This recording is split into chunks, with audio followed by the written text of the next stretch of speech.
Hello viewers, মুভির পক্ষ থেকে আবার চলে এসেছে নতুন আরেকটি গল্প নিয়ে। গল্পের শুরু হয় ইয়ে নামের খুব সাধারণ একটি মেয়েকে দেখিয়ে, যার পরিবার ছিল খুবই দরিদ্র, আর তাই পরিবারের হাল ধরার জন্য ইয়ে গ্রামের সত্যি একটি বাজারে মাছ বিক্রি করত। সে ছিল খুবই পরিশ্রমী এবং একটি ভালো মেয়ে। তবে একদিন যখন তার দোকানে মাছ বিক্রি করছিল, তখনই তার দোকানের সামনে দৌড়ে চলে আসে একজন কোটিপতি সুদর্শন ব্যক্তি। তার নাম হচ্ছে ফাং। সে কারো কাছ থেকে পালানোর চেষ্টা করছিল। এটা বুঝতে পেরে ইয়ে তাকে আশ্রয় দেয় এবং সাহায্য করে। তবে ফাং ছিল এমন একজন মানুষ যে কিনা মেয়েদের আশেপাশে যেতেও পছন্দ করত না। এমনকি তার অনেক কোটিপতি সুন্দরী মেয়েদেরকেও সে বিয়ে করতে একদমই রাজি ছিল না। তবে ইয়ের সঙ্গে দেখা হওয়ার পর এর ব্যবহার আর মন মানসিকতা দেখে ফ্যাং আস্তে আস্তে তার প্রতি দুর্বল হয়ে পড়ে। সে তাকে অনেক বেশি ভালোবেসে ফেলে, কিন্তু ইয়ে জেনে বুঝেই কখনোই এমন কোনো মানুষকে বিয়ে করতে চাইছিল না যে কিনা তার চাইতে অনেক বেশি উঁচু স্থানের মানুষ।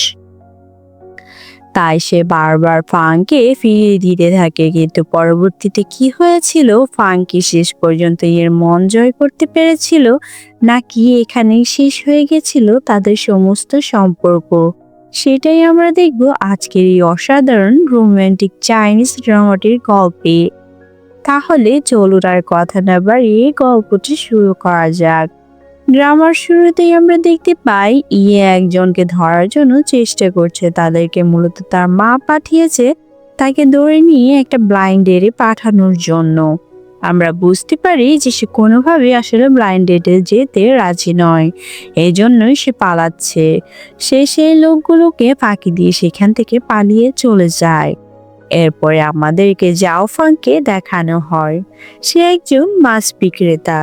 সে জাদুর মতো করে মাছ কাটে। তার মাছ কাটা দেখে সব করে তারা মুগ্ধ হয়ে যায়। সবাই তার মাছ কেনার জন্য ব্যস্ত হয়ে পড়ে। তার মাছ নিয়ে টানাটানি শুরু করে। সে তাদেরকে একে একে সবাইকে মাছ দেয় এবং সবাই চলে যায়। এরপর সেখানে ইয়ে আসে এবং তার দোকানের ভেতর লুকিয়ে পড়ে। তখনই ফাং তাকে দেখে ফেলে। ভয়ে তার দিকে চাকু ধরে বলে, কি তুমি? ইয়ে বলে, আমি মাছ কিনতে এসেছি। এসব বলে ফাং এর অ্যাকাউন্টে 10,000 টাকা দিয়ে দেয়। আর তারপর সেখানে সে লোকগুলো আসে এবং ইয়ের খোঁজ করতে থাকে। ইয়ে ফাংকে কিছু বলতে নিষেধ করে। ফাং তাদেরকে সেখান থেকে তাড়িয়ে দেয়। যাওয়ার সময় তারা ফাংয়ের মাছের বালতি লাথি মেরে ফেলে দেয়। ফাং তার মাছগুলো তুলতে থাকে। লোকগুলো যাওয়ার পরে ইয়ে সেখান থেকে যখন যেতে চায়, মাছের উপর পা রেখে পিছলা খেয়ে পড়ে যেতে চায়, তখনই ফাং তাকে ধরে নেয় এবং ভুল করে তারা একে অপরকে কিস করে ফেলে। তারপর ফাং বলে, এটা একটা অ্যাক্সিডেন্ট, আপনি মাছ নিন। ইয়ে বলে, আমার মাছ লাগবে না। ফাং বলে, আপনি টাকা দিয়েছেন, এখন আপনাকে মাছ নিতেই হবে। কিন্তু ইয়ে তার কথা না শুনেই চলে যেতে চায়। ফাং বলে, আপনার ঠিকানা দিয়ে যান, আপনাকে মাছ ডেলিভারি করে দিব। এ কথায় কান না দিয়ে সেখান থেকে সে চলে যায়। ইয়ে যাওয়ার পরে ফাং সেখানে ইয়ের একটা কার্ড পায়। সেই কার্ড দেখে ফাং এর অফিসের অ্যাড্রেস পায়। পরদিন সে মাছ এবং সেই কার্ডটি নিয়ে এর অফিসে যায়। রিসেপশনে গিয়ে সেই কার্ড এবং মাছ দেয়। তখনই যখন সেখানে ইয়ে আসে, এটা দেখে অবাক হয়ে যায় যে মেয়েটা তার কার্ড পেয়েও সেটা ফেরত দিতে এসেছে এবং মাছও ডেলিভারি করতে এসেছে। সে তার অ্যাসিস্ট্যান্টকে মেয়ের ব্যাপারে খোঁজ নিতে বলে এবং তার কাছে নিয়ে যেতে বলে। পরের স্থানে দেখানো হয় একে চেম্বার। সেখানে ফাং আসে। সে আসার পর তাকে গিয়ে ডিরেক্ট বিয়ের জন্য প্রপোজাল দেয়। এটা দেখে তো ফাং পুরোই অবাক। তারপর ইয়ে বলে, তোমাকে পরিবারে 3 বছর আগে দত্তক নিয়েছিল, তোমার একটা ছোট ভাই আছে, তুমি আমার জন্য পারফেক্ট। এবার শুধু তোমার শর্ত বলো, তোমার কত টাকা লাগবে সেটা বলো। ফাং 5 আঙ্গুল দেখায় এবং মনে মনে ভাবে যে 5,000 টাকা মাসে আমার পরিবারের খরচ হয়ে যাবে। তখন ইয়ে বলে, ঠিক আছে, তোমাকে আমি প্রতি মাসে 5 লাখ টাকা দিব। এটা শুনে পাং আরো বেশি অবাক হয়ে যায়। তখনই সেখানে ইয়ের মা একটি মেয়েকে নিয়ে চলে আসে, যার সাথে সে ছেলের বিয়ে ঠিক করেছে। মেয়েটা এর জন্য খাবার রান্না করে এনেছিল, কিন্তু সে সেটা খায় না। তাই মেয়েটা তার হাত ধরে থাকে আর তাকে রিকোয়েস্ট করে খাওয়ানোর জন্য। এটা দেখে ফাং রেগে যায় এবং মেয়েটিকে ধাক্কা দিয়ে সরিয়ে দিয়ে বলে, আমার হাজবেন্ডের থেকে দূরে থাকো। এর মা বলে, কে তুমি, কি বলে ডাকলে ওকে? তারপর মেয়েটা পাংকে দেখে এবং সিন ফ্ল্যাশব্যাকে নিয়ে যাওয়া হয়। এখানে আমরা ইন্টারেস্টিং একটা ঘটনা দেখতে পাই। আমাদেরকে দেখানো হয় পাং একটা পাহাড়ের ধারে ধরে ঝুলছে আর তার সামনে ওই মেয়েটা দাঁড়িয়ে রয়েছে। তখনই মেয়েটা তার পায়ে পড়ে যায় এবং পাহাড় থেকে সে পড়ে যায়। সিন আবারও প্রেজেন্টে চলে আসে। মেয়েটি মনে মনে ভাবে যে ফাং কিভাবে এখনো বেঁচে আছে। তারপর ফাংকে জিজ্ঞেস করে যে তুমি কি আমাকে চেনো? ফাং বলে, আমি কিভাবে তোমাকে চিনবো? মেয়েটা বলে, ঠিকই তো, তুমি কিভাবে আমাকে চিনতে পারো? তুমি কে? তুমি তো আমার জুতা পরিষ্কার করার যোগ্য নও। তখন ফাং ইয়েকে বলে, হাজবেন্ড তুমি ওকে বলে দাও তো আমি কে। তখন ইয়ে বলে, ফাং আমার হবু বউ। এটা শুনে মেয়েটা খুবই রেগে যায় এবং পাংকে খারাপ কথা বলতে থাকে। পাংও রেগে গিয়ে একটা পেন্সিল নিয়ে সেটা ভেঙে ফেলে। তারপর ইয়ের মাও খারাপ কথা বলতে যাবে, তখনই পাং রেগে পুরো কলমদানি ভেঙে ফেলে। এটা দেখে তারা দুজনেই ভয় পেয়ে যায় এবং সেখান থেকে চলে যায়। ইয়ে তো এটা দেখে খুবই খুশি হয়ে যায়। তারপর তার বিয়ে করতে যায়। বিয়ের শেষে ইয়ে ফাং এর অ্যাকাউন্টে 5 লাখ টাকা দিয়ে দেয়। ফাং খুশি মনে সেখান থেকে চলে যায়। তারপর সেখানে ইয়ের অ্যাসিস্ট্যান্ট আসে এবং তাকে বলে, তোমার জীবন সঙ্গী খুব তাড়াতাড়ি খুঁজে নেওয়া হলো, নয় কি? তখন ইয়ে একটা ভিশন দেখে। সিন চলে যায় ফ্ল্যাশব্যাকে। দেখানো হয় ইয়ে অসুস্থ হয়ে পড়ে আছে এবং একটা মেয়ে তাকে বাঁচানোর চেষ্টা করছে। সিন আবারও বর্তমানে চলে আসে। ইয়ে তার অ্যাসিস্ট্যান্টকে সেই মেয়েকে খুঁজে বের করতে বলে যে তার প্রাণ বাঁচিয়েছিল। অন্যদিকে ফাং ব্যাংক থেকে সে 5 লাখ টাকা তুলে বাড়ি ফিরছিল। তখন রাস্তায় একটি স্কুটির সাথে তার অ্যাক্সিডেন্ট হয়। তার খুব বেশি ক্ষতি হয় না, শুধু প্যান্টের একটু অংশ ছিঁড়ে যায়। তারপর আমাদের ফাং এর বাড়ির দৃশ্য দেখানো হয়। সেখানে ফাং এর বাবা, মা, ভাই এবং ভাইয়ের গার্লফ্রেন্ড ছিল। ভাইয়ের গার্লফ্রেন্ড তাদের কাছে 5 লাখ টাকা চায়, না হলে ঘর থেকে বের হয়ে যেতে বলে। ভাইয়ের কথা আমরা বুঝতে পারি যে তার গার্লফ্রেন্ড তাদের টাকায় বাড়ি কিনেছে, কিন্তু নিজের নামে কাগজ করেছে। তখন সেটা সুবিধা নিয়ে তাদেরকে ব্ল্যাকমেল করছে। ফ্যাং এর বাবার অবস্থা একদমই ভালো ছিল না, তাদের পক্ষে অত টাকা দেওয়া সম্ভব ছিল না। তবু সে মেয়েটা কিছুই শুনে না, তাদের ছেলেকে ভয় দেখায়। ফাং এর বাবা রেগে মেয়েটিকে থাপ্পড় মারতে চায়, কিন্তু পারে না। নিজের ছেলেকেই মারে এবং বলে, এটা তোর গার্লফ্রেন্ড? তখনই সেখানে ফাং আসে এবং সে 5 লাখ টাকা দেয় মেয়েটিকে। টাকা দিয়ে একটি কন্ট্রাক্ট পেপারে সাইন করে দিতে বলে তাকে। মেয়েটি টাকা পেয়ে অনেক খুশি হয়ে যায় এবং কন্ট্রাক্ট পেপারে সাইন করে দেয়। তারপর টাকা নিয়ে খুশি মনে সেখান থেকে চলেও যায়।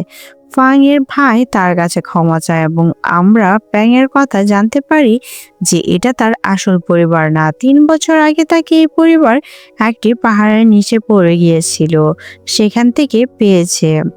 তারপর থেকে তারা তাকে আপন মেয়ের মতোই দেখছে। এরপর ফাং তার বিয়ের সম্পর্কে এসব কিছু বলে, তাকে মাসে 5 লাখ টাকা দেবে সেটাও বলে। তারপর সেখানে ইয়ের লোক আসে এবং তাকে নিয়ে যাওয়ার জন্য। সে সবার কাছ থেকে বিদায় নেয়। সবাই অনেক কষ্ট পাচ্ছিল তাকে বিদায় দিতে। ফাং তাদেরকে বলে, আমি ভালো থাকবো এবং নিজের খেয়াল রাখবো, এই বলে সে সেখান থেকে চলে যায়। এরপর ইয়ের বাড়ির সিন দেখানো হয়। ফানকে ঘিরে সবাই বসে আছে। ইয়ের মা তার কাছে জানতে চায়, তোমাদের বিয়ে হলো কিভাবে? ফাং বলে, আমরা একে অপরকে ভালোবাসি। সেখানে থাকা আরো অনেকেই বলে, তুমি একে বড়লোক দেখে পাশিয়েছ। অন্য একজন তাদের সম্পর্কের ব্যাপারে জানতে চায়। ফাং তখন বানিয়ে বানিয়ে গল্প বলতে থাকে। সে উল্টাপাল্টা গল্প বলতে থাকে এবং টেবিলে রাখা সব ফল খেতে থাকে। তার গল্পের সাথে সাথে ইয়ের কিছুই মিল ছিল না। তা তার মা ধরে ফেলে। তখন ফাং আবারও গল্প ঘুরিয়ে নেয়। এভাবে গল্প বলতে বলতে টেবিলে রাখা সব ফল ও শেষ হয়ে যায়। তখন সেখানে চলে আসে, আড়াল থেকে এসব কাণ্ড সে দেখে।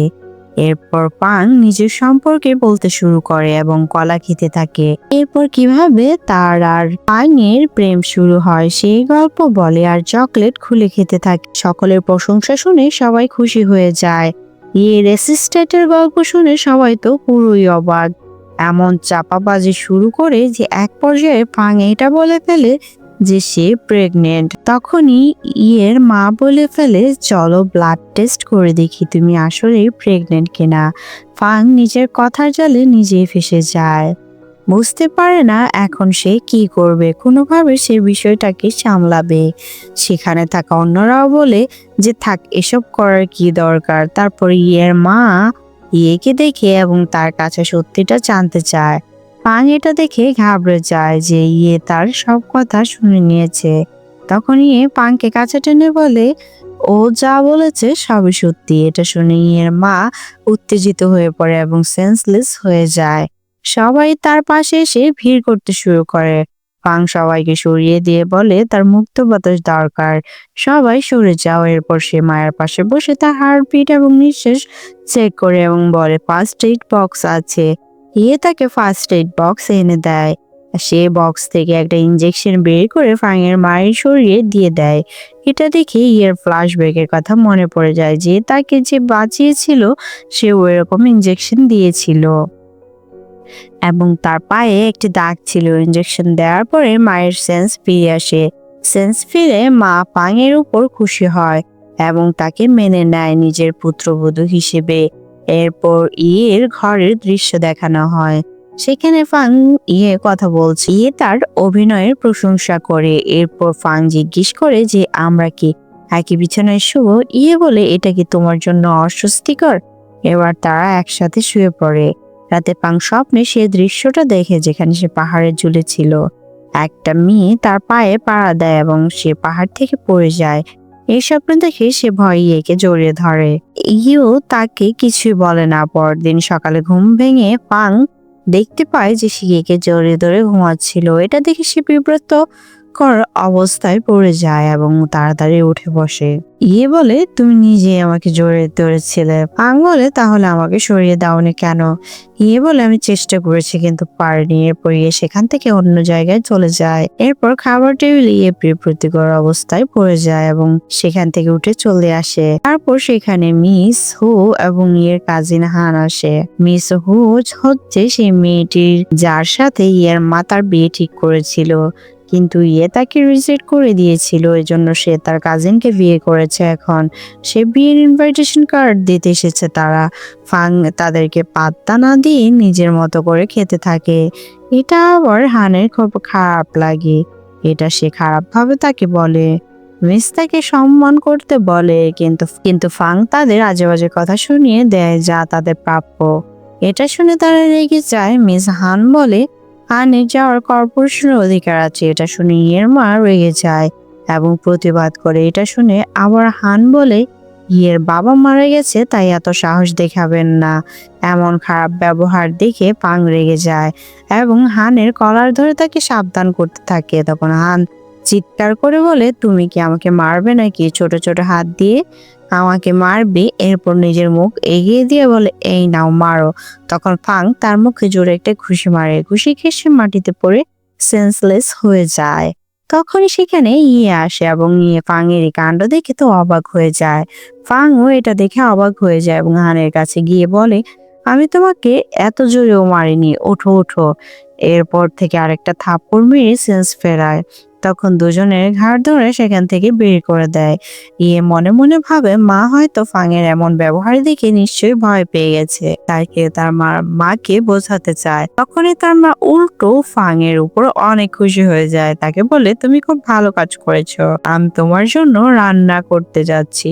ইয়ে বলে মা আমার জন্য রান্না করো। আর মা বলে পাং নতুন আমাদের বাড়িতে এসেছে, আমাদের পক্ষে দাঁড়িয়েছে, তুই এতদিন তার থেকে কি শিখেছিস? এই বলে ফাংকে নিয়ে তার মা সেখান থেকে চলে যায়। এরপর নিয়ে ফাংকে একটা জায়গা নিয়ে গিয়ে সেখানে সাবধান করে তাদের ফ্যামিলি ম্যাটারে না ঢুকতে। ফাং বলে ঠিক আছে। এরপর সে দুটো চকলেট বের করে বলে এই দুটো আমি তোমার জন্য বাঁচিয়ে রেখেছি। এরপর তাকে গতকালকে একটা অনুষ্ঠানের কথা বলে এবং বলে তুমি কি সেখানে যেতে চাও? ফাং বলে অনুষ্ঠান মানেই তো দামি দামি পোশাক, আমি অবশ্যই সেখানে যেতে চাই। এরপর অনুষ্ঠানের সিন দেখানো হয়, সেখানে এবং ফাং দামি পোশাক পরে এবং সেজেগুজে একসাথে যায়।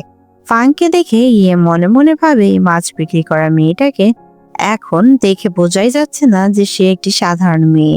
এরপর সেখানে মিস হয়ে আসছে, তাকে দেখে সবাই তার প্রশংসা করে, সবাই তার কাছে ভিড় জমায়, সবাই তার প্রশংসা করে বলে তোমাকে কত গর্জিয়াস লাগছে, তোমার ড্রেস খুব সুন্দর লাগছে, তোমার ড্রেসটা খুবই সুন্দর হয়েছে হানকে দেখে, এবং সবাইকে বলে যে তোমাদের সাথে আবারও দেখা হবে, এখন আমি যাই বলে সে হানের কাছে যায়। হান বলে এই ড্রেসে তোমাকে খুব সুন্দর লাগছে। মিস হো বলে এমনি সময় মনে হচ্ছে আমাকে সুন্দর লাগে না। এদিকে ফাংকে খুঁজে পাচ্ছিল না, সে কোথাও তাকে দেখতে পায় না। আর অন্যদিকে ফাং লুকিয়ে একটা জায়গায় বসে তুলো মিষ্টি খাচ্ছিল। তখন একটা বাচ্চা ছেলে এসে তার গায়ে ধাক্কা মারে এবং মুখ ভাঙায়। এটা দেখে ফাং রেগে যায় এবং বাচ্চাটার কলার ধরে বলে তুমি আমাকে মুখ ভেঙালে কেন? দুষ্টু বাচ্চাটা বলে আমি করেছি তো কি হয়েছে, তুমি জানো আমার বাবা মা কে? এরপর ফাং তাকে ক্ষমা চাইতে বলে এবং তার কলার ধরে তাকে ডাকতে শুরু করে। এটা দেখে বাচ্চার মা সেখানে চলে আসে এবং ফাংয়ের কাছে জানতে চায় তোমার পরিবারের নাম কি, তুমি কি করো? ফাং বলে আমার পরিবারের নাম ফিশ ফিঙ্গার। তখন বাচ্চাটির মা বলে ফিশ ফিঙ্গার পরিবারের হয়ে তোমার সাহস কি করে হলো আমার ছেলের গায়ে হাত দেওয়ার? আবার এখানেও বা তুমি কিভাবে আসলে? দামি পোশাক পরেও তুমি একটা রাস্তার কুকুর, তুমি কি মরতে চাও? তখন ফাং বলে তোমার বাচ্চাকে অবশ্যই ক্ষমা চাইতে হবে। তখন সে বলে আমার বাচ্চা তোমার কাছে ক্ষমা চাইবে না, তুমি এর যোগ্য না, আমরা জু ফ্যামিলি, পুরো শহর আমাদেরকে চেনে। এই বলে সে ফাংকে ধাক্কা দেয় আর অনেকে সেখানে এসে ফাংকে নিয়ে বাজে কথা বলতে থাকে। বাচ্চাটি আবার তাকে ভেঙাতে থাকে এবং তখন ফাং বলে এটা তোমাদের উচ্চ শ্রেণীর মানুষের ব্যবহার, এর থেকে তো আমাদের দোকান আশেপাশের মানুষের ব্যবহারও ভালো, আজকে আমি তোমাদের সবাইকে শিক্ষা দেব। এটা শুনে মহিলাটি বলে তুমি এসব কি বলছো, তুমি কি করতে চাইছো? এটা বলে সে ফাংকে চড় মারতে চায়। ফাং তার হাত ধরে ফেলে। দূরে মিস হান এবং হান দাঁড়িয়েছিল। মিস হানের ড্রিঙ্কসে কিছু একটা মিশিয়ে দিয়ে তাকে মাতাল করে দেয়। তারপর তার লোককে ডেকে হানকে কোথাও নিয়ে যেতে বলে।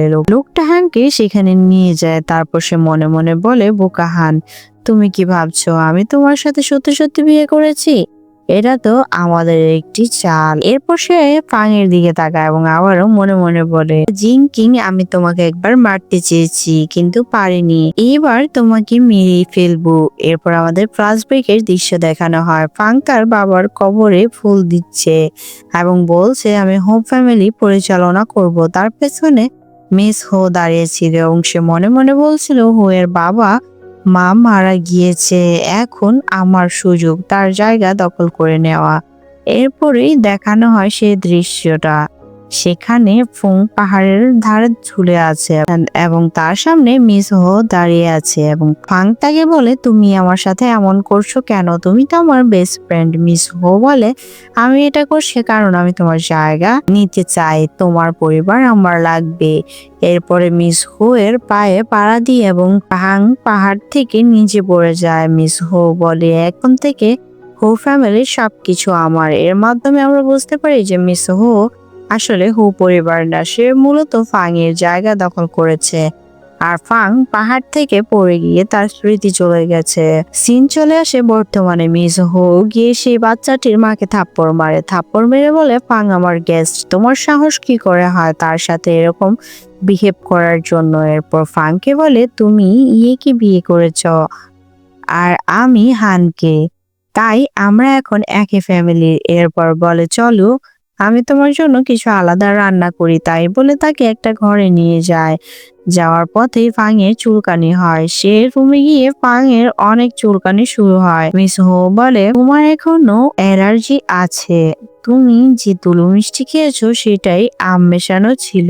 তখন ফাং কাপা কাপা গলায় বলে তুমি কেন এটা করেছো? মিস হো বলে এর কারণ আমি যা ভালোবাসি তুমি সেটা নিয়ে নিয়েছো। এরপর তাকে ধাক্কা দিয়ে বিছানায় ফেলে দেয়। আমরা দেখি সে বিছানায় হান ছিল, যে কিনা আগে থেকেই মাতাল ছিল। তখন হান ফাংকে দেখতে পায় এবং তার সাথে খারাপ কাজ করার চেষ্টা করে। মিস হু এসব কিছু দাঁড়িয়ে দাঁড়িয়ে দেখছিল। আসলে সে তাকে ফাঁসি দেওয়ার চেষ্টা করছিল। সবাই যেন মনে করে ফাংয়ের সাথে হানের অবৈধ সম্পর্ক রয়েছে। সে চেষ্টা করছিল মিস হান আর ফাং এর সাথে খারাপ কাজ করার চেষ্টা করে যাচ্ছিল। এসব কিছু ভেবে এবং দেখে মিস হো খুশি হয়। অন্যদিকে গিয়ে ফাংকে খুঁজে যাচ্ছিল, কোথাও তাকে পাচ্ছিল না। তখন সে মেঝেতে কিছু চকলেটের টুকরো পায়। তা দেখে সে বুঝে যায় এগুলো ফাংয়ের। সে চকলেটের টুকরোগুলো অনুসরণ করে দেখতে থাকে। সেই রুমে প্রবেশ করার আগে গার্ড তাকে বলে যে এটা প্রাইভেট জায়গা, এখানে আপনি যেতে পারবেন না। গার্ডকে ফেলে দিয়ে সেখানে চলে যায়। সে তার অ্যাসিস্ট্যান্টের সাথে চকলেট অনুসরণ করতে করতে সেই রুমের সামনে চলে যায় যে রুমে ফাং ছিল। দরজায় নক করে মিস হো দরজা খুলে বের হয়ে আসে। এসে ইয়েকে বলে তুমি আমার জন্য এসেছো? যদি আমি এখন বিয়ে করে ফেলি তখন তুমি চাও আমার মত পাল্টাতে পারে। তখন ওদিকে হানের মুখে চেপে ধরে রাখে যাতে সে কোনো শব্দই করতে না পারে। ইয়ে হোয়ের কাছে জানতে চায় এটা কি তোমার রুম? হো বলে হ্যাঁ। এটা বলে হোয়ের কাছে যেতে চায় কিন্তু ইয়ে সরে যায়, তারপর সেখান থেকে চলে যায়। মিস হু দরজা বন্ধ করতে করতে ফাংয়ের দিকে তাকায়, বলতে থাকে কেউ আর তোমাকে বাঁচাতে আসবে না।